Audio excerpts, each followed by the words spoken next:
And so I get it. You probably are aware that it's not a good thing to chase people, but you just can't help it. You tell yourself you're not going to date avoidance. You tell yourself you're not going to chase people anymore. And yet the same cycle just occurs over and over again. Chasing them is going to do one of two things. It's crucial you understand so you stop losing good options. First thing that happens when you chase someone is that they get triggered.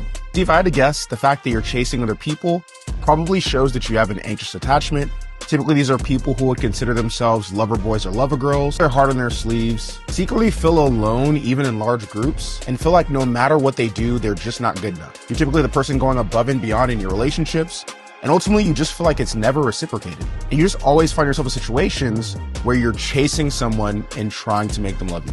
Now you have to understand, because of your own repressed traits, which we'll talk about in another video, and because of what you're familiar with in your subconscious comfort zone when it comes to relationships, you tend to attract the same type of people over and over again, aka avoidance. And so here's you, and you meet someone and you think it's different, and you start investing all this time, energy, and emotion to the relationship way too soon. And you start to get that sinking feeling because you feel like this person is starting to slip through your hands, just like happens in all your previous relationships. And so you call more, you text more, you try to fight for more dates, you cling more, you hold on more, you argue that you need more of their time, all to have them just ghost you or disappear or vanish.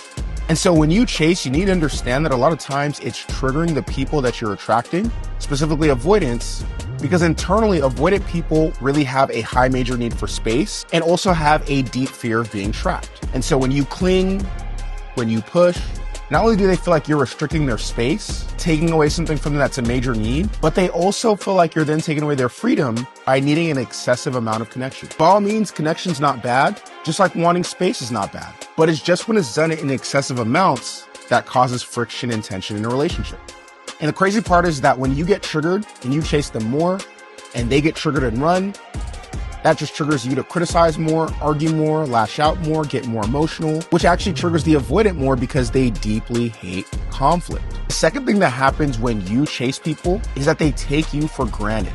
Now, even if you chase, let's say you're Noah Lyles and you catch them and you hold on to them and make them yours, that person is going to take you for granted. They're going to put themselves on a higher pedestal in the relationship, and they're ultimately going to feel like they can walk away with the relationship, unfortunately, without really losing much. And so I get it. You probably are aware that it's not a good thing to chase people, but you just can't help it.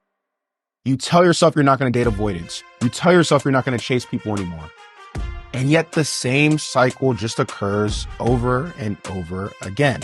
See, it's not just as simple as saying you're not going to chase anymore, but really truly understanding why you chase in the first place. You see, because if you're someone who has an anxious attachment, by the way, if you're not sure, go to my homepage here, get the free attachment quiz. But if you're someone who actually has an anxious attachment, what I know about you is that you're a people person, you love connection, you're caring, you're giving, you're kind, you're even charismatic at times, but you also fear abandonment, and you're also afraid of rejection. And you deep down feel like you're going to be alone and feel like you are alone in your situations. You also feel like you're never good enough in relationships or in life. And so because of these major core wounds, because of these lacks and deficiencies internally, you tend to cling to people. You tend to push for excessive closeness and connection. You tend to want to be around them 100% of the time. But what you need to understand is that this is coming from a place of lack, because in your subconscious, if you're always around them, you don't have to fill the space, because in the space, you feel alone, which triggers you to feel rejected, or triggers you to feel abandoned, which triggers you to feel unsafe. And so regardless of whether consciously you make the decision to not talk to avoidance, or to not chase people anymore, until you actually work on the triggers internally, such as fear of abandonment, fear of rejection, not feeling good enough, and also work on learning to meet your major needs on your own in healthy ways, you'll always find yourself constantly depending on other people solely in order to meet those needs or in order to soothe your major wounds. Because if I had to guess, you've grown up looking externally in order to get validation. You seek validation, acceptance, comfort from other people, rather than actually learning how to get that independently.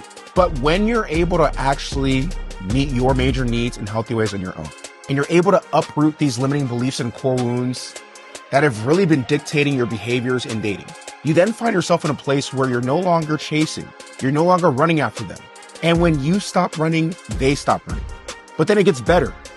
You start growing, you start leveling up, you start becoming more securely attached. And the more you begin to walk another direction, ironically, the more they turn around and begin to see you as more valuable. They start to chase you. They start to get curious. They start to miss you. And if the person you are dating or talking to who you are chasing is truly avoidant, which again, definitely take the attachment quiz to determine that, all of a sudden, that person starts seeing you as the one who got away. They start experiencing the Phantom X, and they start obsessing about you. Long story short, you need to stop chasing. But saying you're not going to chase anymore is not good enough. You need to actually work on the things that actually cause you to chase so that you stop chasing. So you need to work on your core wounds around fear of abandonment and around rejection. You need to work on that core wound that says, I'm not good enough. But 2, you also need to work on learning what your major needs are and then learning how to fulfill those major needs on your own in healthy, fulfilling ways. Now, we mentioned it briefly earlier, but you also got to learn what your repressed traits are, especially the traits that you admire in the person that you're chasing or chased, and then either recognize where you have those same traits, learn to express those traits within yourself, or learn to grow those traits within yourself. Because until you take those steps, no matter how much you say you're not going to date avoidance, which by the way, they're not bad people, they just need to grow and heal just like you. No matter how much you say you're done chasing, you're going to find yourself in the same cycle. Like this video if it's been helpful. Share this video with a friend who you know can't stop chasing. Put it in your group chat. Subscribe to the channel for more relationship or dating help. And I'll see you in the next video. Peace.